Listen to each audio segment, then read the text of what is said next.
Mesdemoiselles, Messieurs, qui m'écoutez présentement, je vous exprime d'avance ma reconnaissance pour ces quelques minutes d'attention que vous me donnez. Permettez-moi, avant d'aller plus loin, de faire un léger détour en wolof. Mbokki Sénégal, daanaka balaa tàmbali waxtaan wi ma bëgg sekk ak yéen dama bëgg nuyu leen nuyu gu wér di leen ñaanal jàmm ak wér. Daanaka sax ci tubaab laa fas yéene lale waxtaan wi boole naa ci ñépp bépp sénégalais. Mbir mi nag du mbirum parti politique, ab intellectuel la dong gu mën a wax xalaatam teg ko nag ci citoyenneté parce que loola war na ñépp. Di tàmbali nag di leen gërëm ci li ngeen ma may ay nopp tey ci déglu. Jërëjëf. Intellectuel sénégalais et sociologue, certes de mon pays, j'allais dire nous qui avons été investis par la science que nous devons mettre au service de la collectivité, nous qui travaillons dans le secteur de la science, nous avons une responsabilité d'éclairer les consciences et d'apaiser les cœurs et faire acte de protection des acquis des citoyens, des acquis populaires. Je ne dissimule pas mon intérêt pour ce qu'on appelle le politique et que moi j'assimile à l'administration parce que désignant l'ensemble des activités dont le but est de répondre aux besoins d'intérêt général de la population. Alors aux gens de ma communauté scientifique, je dis de ne pas me tenir rigueur du dépaysement scientifique dans lequel je peux les placer. Car l'objet de mes communications présente ainsi que ma manière d'aborder les faits que j'analyse sont placés sous le sceau du bon sens, certes, et qui n'écarte pas la scientificité de mes explications, mais il renonce à tout scientifisme absolu, ce qui me permet, au bénéfice de ceux qui me suivent, d'insister sur le caractère de la citoyenneté. Oui, le bon sens citoyen. C'est de cela qu'il s'agit et c'est cela que je veux expérimenter avec vous. Le bon sens dont je recommande la présence et l'usage partout, dans les grandes places, sous les nimes du quartier, dans les salons de coiffure, et bref, dans tous les lieux et opportunités de rassemblement. Sans doute, beaucoup d'entre vous ne seront pas étrangers à mes propos.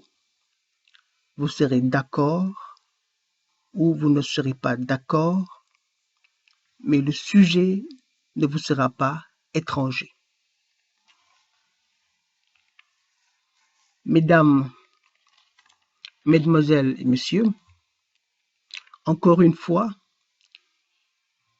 j'ai envie de partager avec vous ma position sur des faits publics dont on est moins fier et qui continuent de compromettre le confort du citoyen et qui ne contribuent aucunement à son bien-être, encore moins à soutenir le développement économique et social du Sénégal.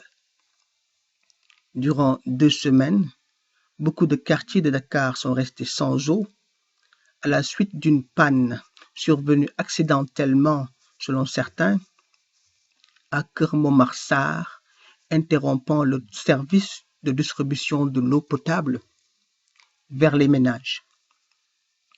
Encore à l'heure où je vous parle, la distribution n'est pas encore rétablie. Par conséquent, on ne sait pas si on va dépasser les 2 semaines de pénurie d'eau ou pas. Il y a eu auparavant le phénomène des inondations qui survient depuis quelques années maintenant à chaque période des pluies. Des inondations qui créent des eaux stagnantes qui n'en finissent pas de fabriquer des pathogeurs et des sinistrés.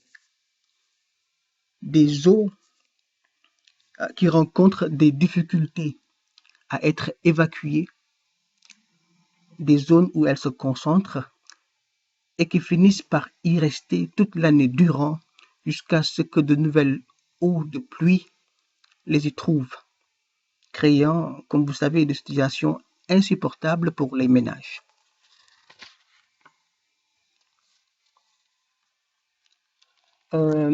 Hormis la rupture de l'approvisionnement en eau de Dakar et les inondations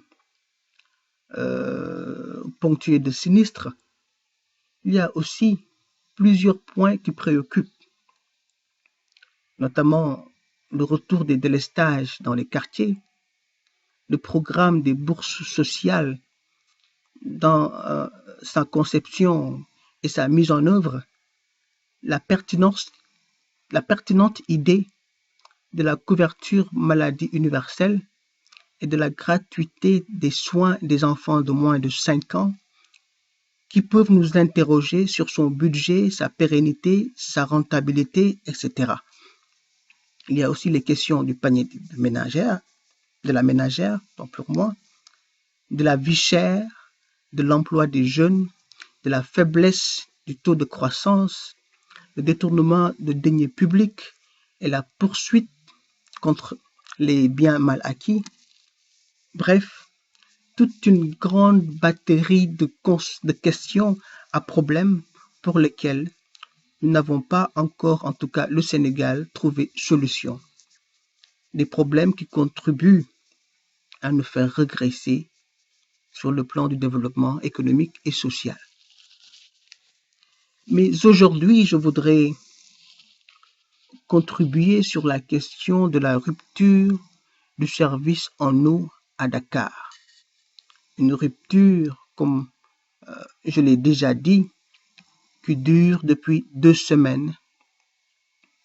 Voilà une chose que tout le monde juge anormale et surprenante.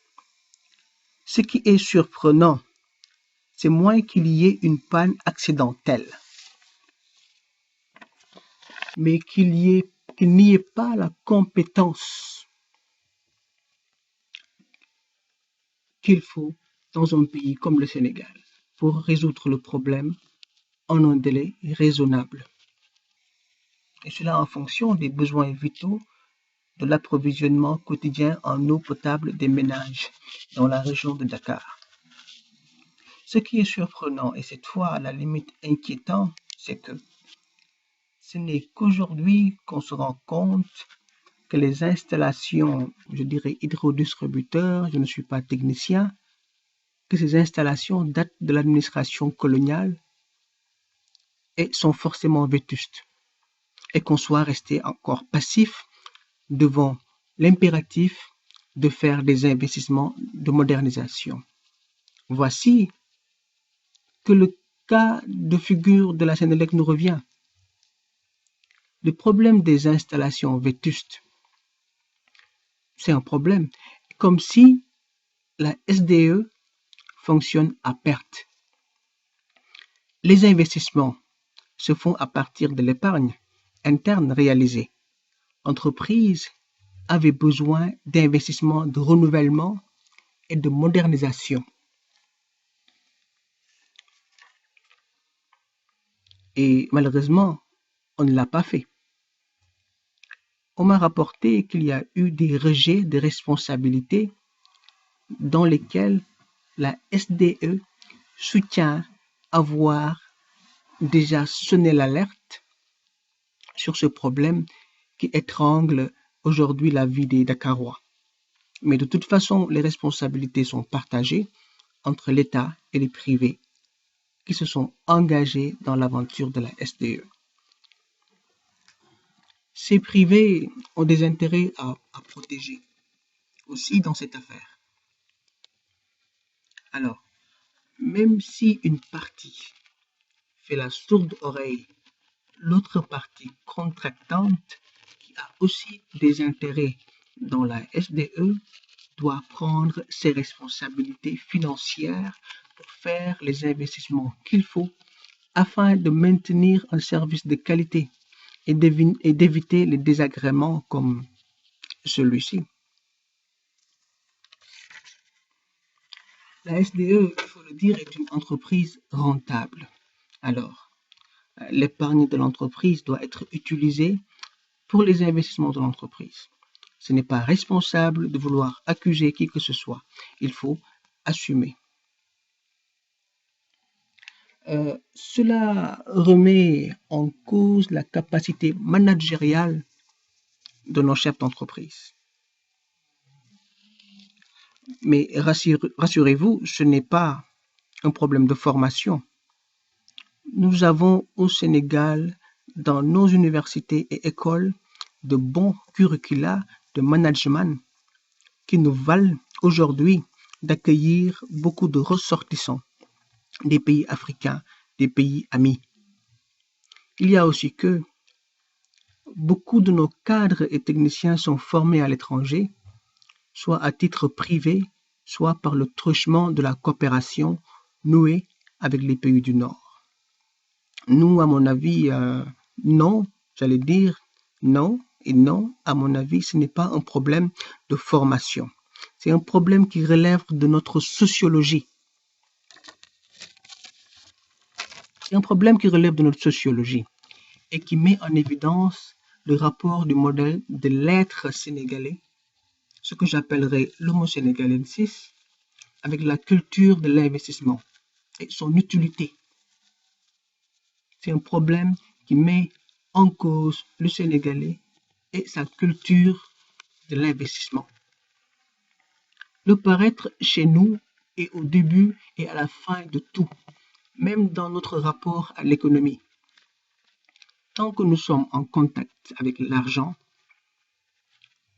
nous n'avons cesse de reproduire notre paraître. Encore pour disposer d'argent, nous utilisons notre paraître comme stratégie. La finalité de l'investissement chez nous, c'est le paraître, pour prendre avantage personnel vis-à-vis des autres, pour se faire accepter et briller aux yeux des autres.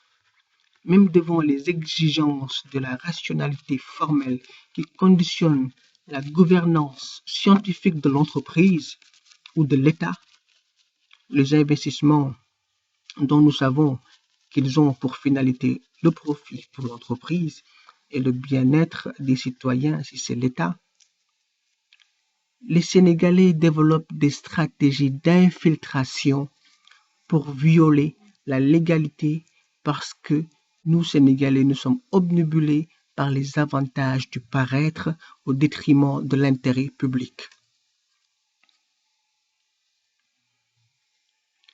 Avoir le sentiment d'avoir réussi en s'octroyant le consentement social à travers l'obtention d'un poste de gouvernance ou de direction, c'est une preuve certes de l'accès au paraître, mais il ne signifie aucunement une maladresse et inconscience qui nous pousserait à compromettre l'efficacité du service public. Il s'agit d'un échange.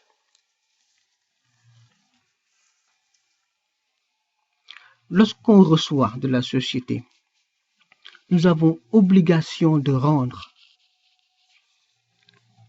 Le don de soi est un impératif au même titre que la contribution fiscale.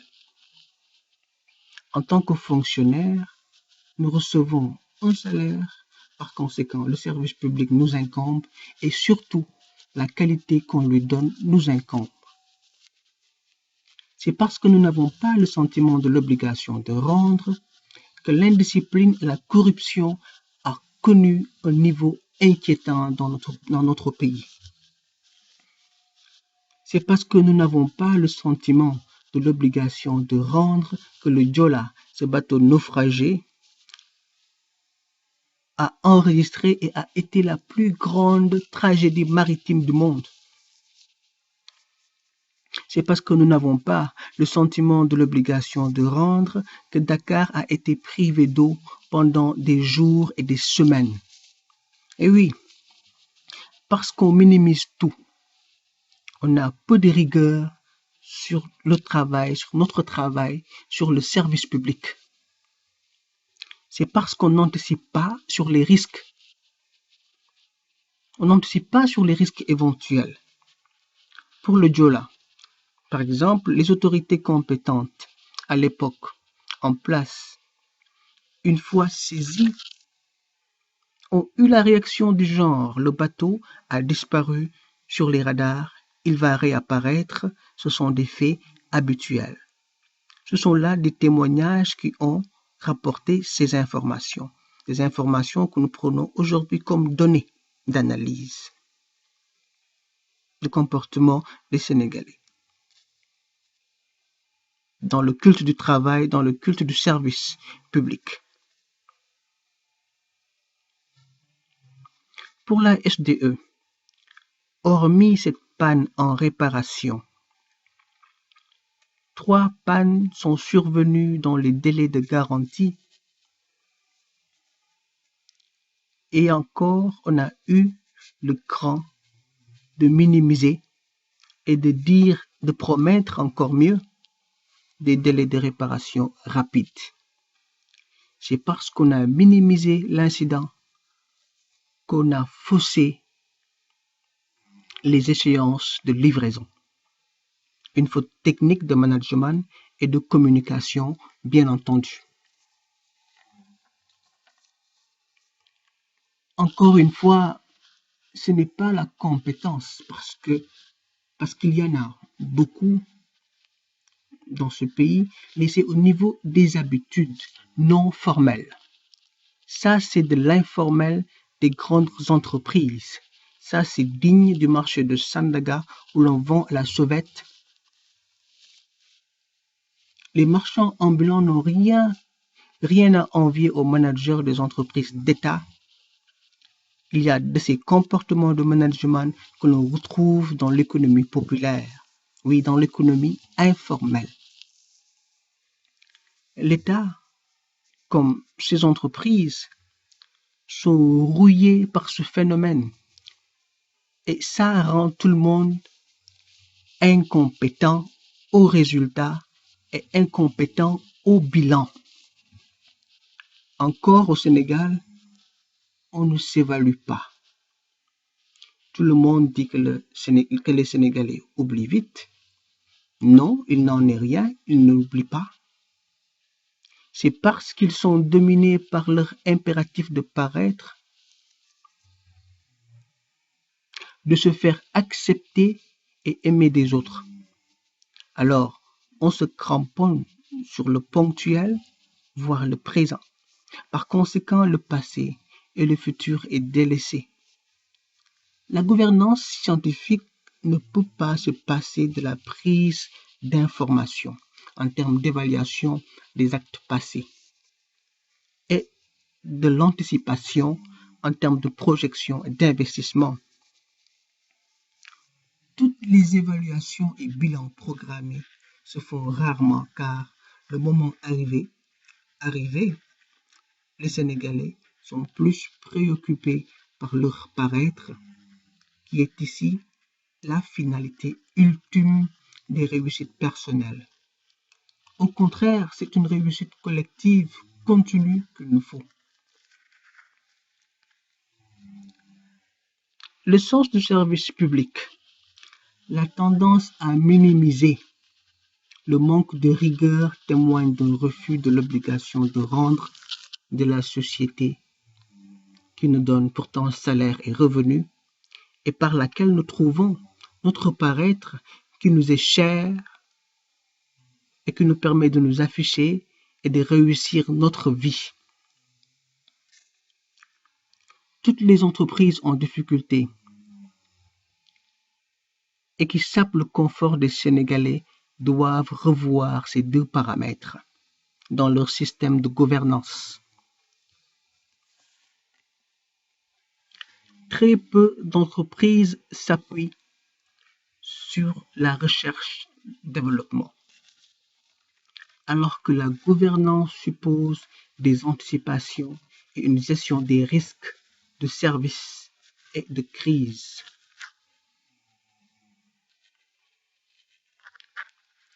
Dans cette crise de la SDE, l'État est aussi responsable.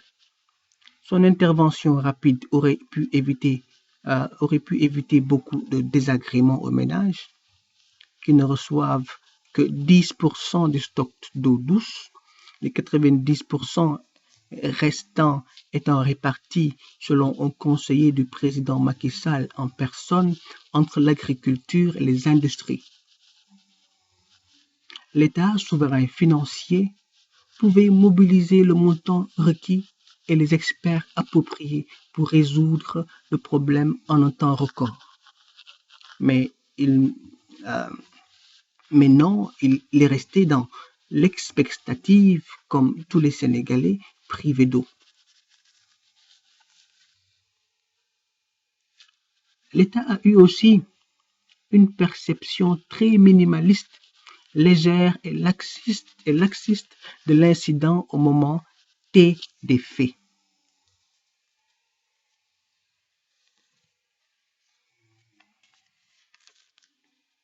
Qu'est-ce qui s'est passé par la suite? Aujourd'hui, nous assistons à l'engagement de la France, l'intervention de la France qui est entrée en jeu il y a quelques jours doit être perçue comme une preuve d'incompétence à établir le service en eau et de régler le problème dans des délais raisonnables.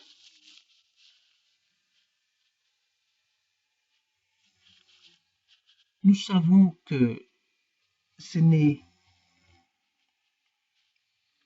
pas l'expertise avérée qui fait défaut au Sénégal,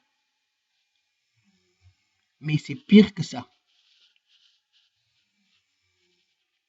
Mais en revanche, l'incompétence, c'est ce que l'esprit formel peut saisir.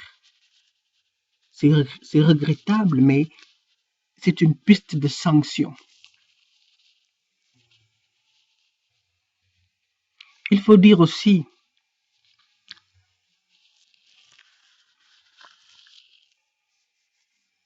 si la piste de l'incompétence est arrêtée, que nous sommes en 2013 et non plus en 1800, où la technologie et les techniques ont connu une telle fulgurance et que le transfert de technologie a déjà produit de grands résultats, surtout dans les pays moins avancés dans le Sénégal. Depuis 1960, avec tout ce que nous avons reçu de la coopération bilatérale et multilatérale, nous ne parvenons pas à asseoir et à assumer une indépendance technologique et technique. C'est catastrophique. Depuis l'AOF, dont nous avons abrité la capitale à Dakar, nous recevons des privilèges infrastructurels, techniques et financiers mieux que tous les autres pays membres de ce bloc ouest africain qu'était l'AOF. De désinvestissement en désinvestissement, on perd nos entreprises sans nous inquiéter. Même avec le programme d'ajustement structurel, on désinvestit à outrance.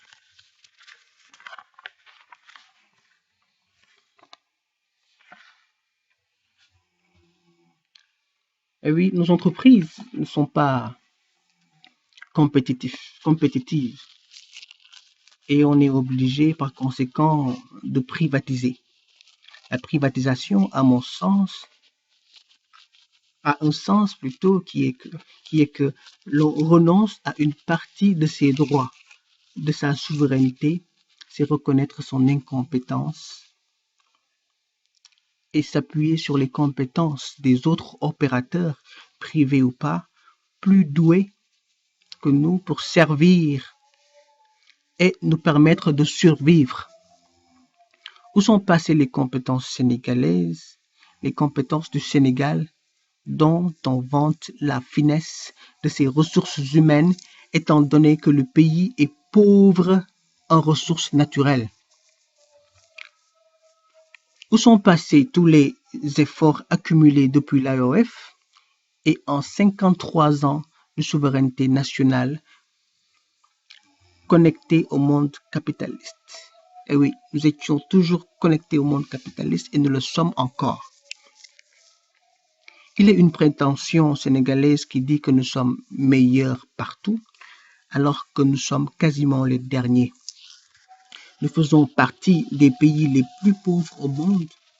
Le Premier ministre sortant, Abdoul Mbaye, n'avait pas besoin de le rappeler pour nous remobiliser. Il a même oublié de rajouter que nous nous prévalons d'avoir le plus grand nombre de têtes bien faites. Un de mes professeurs aussi à l'université, Cheikh Anta Diop, disait et nous le rappelait très souvent, un peuple qui a conscience de ses faiblesses est un peuple qui avance. Jusqu'en 2013, nous pensons que nous sommes, nous les Sénégalais, les plus forts partout et en tout cas, les plus robustes intellectuellement. Attention.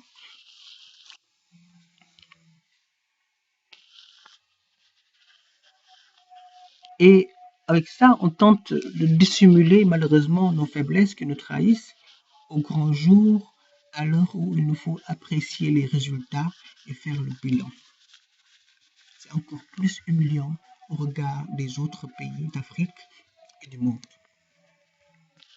loolu mooy faf setu ginaar bëgg wan ñëpp ni yow ba pare sa biir kër dara baaxu fa. C'est même peut-être trop dire de dénigrer les acquis que nous avons, puisqu'il y en a. Il y a de bonnes choses, je suis d'accord, mais qui n'impactent pas sur le résultat final, c'est-à-dire notre niveau de développement. Le paraître, faisons attention au paraître, faisons attention au paraître. 3,6% de taux de croissance en 2012.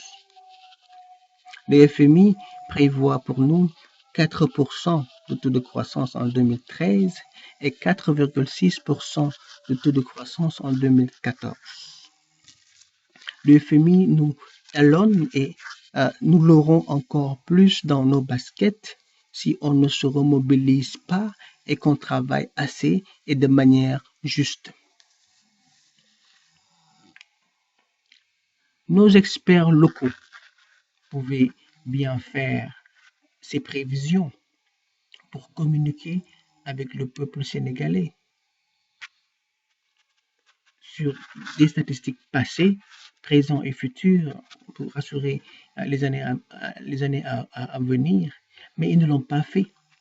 Peut-être qu'il y a des intérêts politiques, sachant que l'avenir n'augure pas de bonnes choses, ou ils n'ont pas d'argent pour faire ces études, ce qui remet au grand jour le statut de pays pauvre du Sénégal, aussi que la culture de la communication, de la démocratie participative, de la démocratie délibérative, de la transparence n'est toujours pas exploitée pour la rendre effective au service des populations.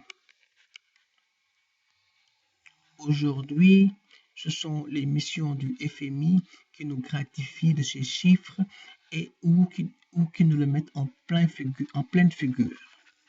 Est-ce qu'il y a une possibilité d'une honte sociale chez nous, impliquant tout citoyen, des dirigeants aux plus petits Sénégalais économiquement catégorisés. Je me pose cette question. Il y a effectivement pour le Sénégal de la graine à prendre à ce niveau. Le Sénégal est malade de son peuple qui le prend en otage et parmi lesquels on extrait et distingue ses gouvernants et ses gouvernés. On ne peut faire autrement. Aujourd'hui, je vous exhorte alors à interroger et à déconstruire et de manière intelligente les habitudes non recommandables qui finissent par le temps à faire culture.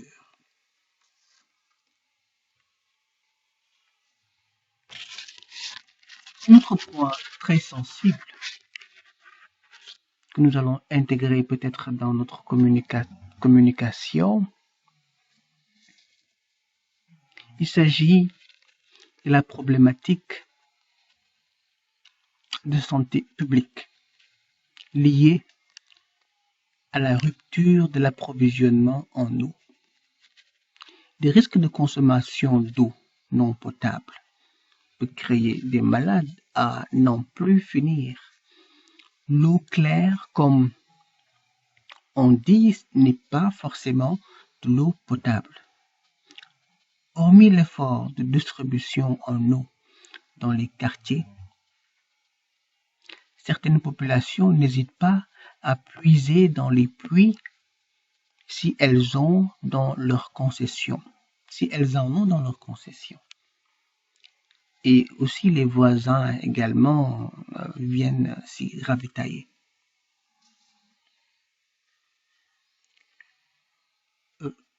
Comparaison n'est pas raison, mais cette situation nous fait penser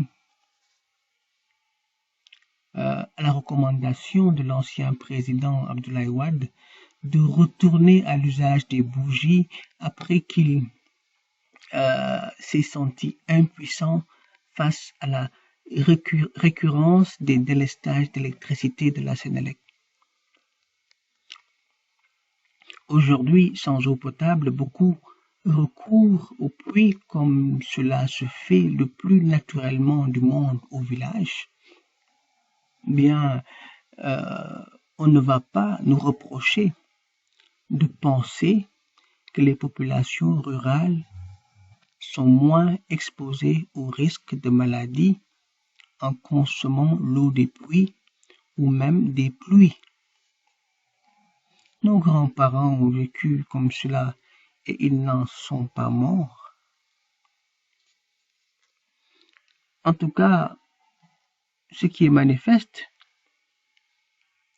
et vérifiable est que l'espérance de vie en monde rural est encore plus élevée que celle qui existe en milieu urbain. Mais aussi, on peut affirmer que l'accès à l'eau potable figure parmi les objectifs de développement. Cela explique la multiplication des programmes d'aide pour l'accès à l'eau potable dans les communautés rurales et leurs villages. D'ailleurs, rappelons-nous que l'ancien président Abdou Diouf, qui dirigea le Sénégal de 1981 à 2000, était surnommé à la suite de ses campagnes électorales Monsieur Forage. Sa femme, Madame Elisabeth Diouf, avait hérité le surnom de Madame Moulin dans le cadre de ses activités sociales au cœur du monde rural. Pour la question de la résistance des organismes humains en milieu urbain et en milieu rural, à propos de la consommation de l'eau potable ou de l'eau claire des pluies ou de la pluie, nous laissons les spécialistes médecins nous éclairer sur les risques de santé publique. Mais ce que moi, spécialiste en sciences sociales, je peux voir, ce sont des faits qui mettent en situation le vécu rural et le vécu urbain en termes de santé publique. Problématique axée sur la consommation en eau, que ce soit en eau potable, en eau de source, en eau de pluie, avec toutes les techniques de purification possibles et requises avant consommation. En somme, ce que nous amène aujourd'hui à parler de tout ça, c'est la durée insupportable de la rupture de l'approvisionnement en eau potable des ménages à Dakar. Le fait de ne pas avoir accès à l'eau potable nous fait reculer de plusieurs années dans la marche vers le développement et l'émergence. Pour le Sénégal, manifestement, ce n'est pas pour l'instant le développement. Nous aurons un jour à y revenir pour nous expliquer à ce propos et de manière technique et objective.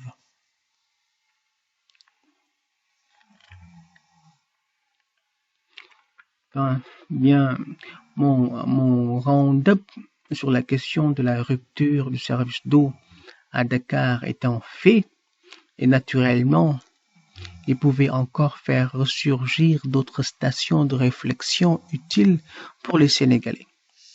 Nous nous arrêtons là pour aujourd'hui en gardant le maître mot qui est le sens du service public qui doit être porté par l'obligation de rendre chez tous les citoyens en poste de responsabilité ou pas dans ce pays. Mesdames, Messieurs, Mesdemoiselles, je vous remercie de votre attention. Cordialement, recevez toutes mes salutations et mon bonsoir.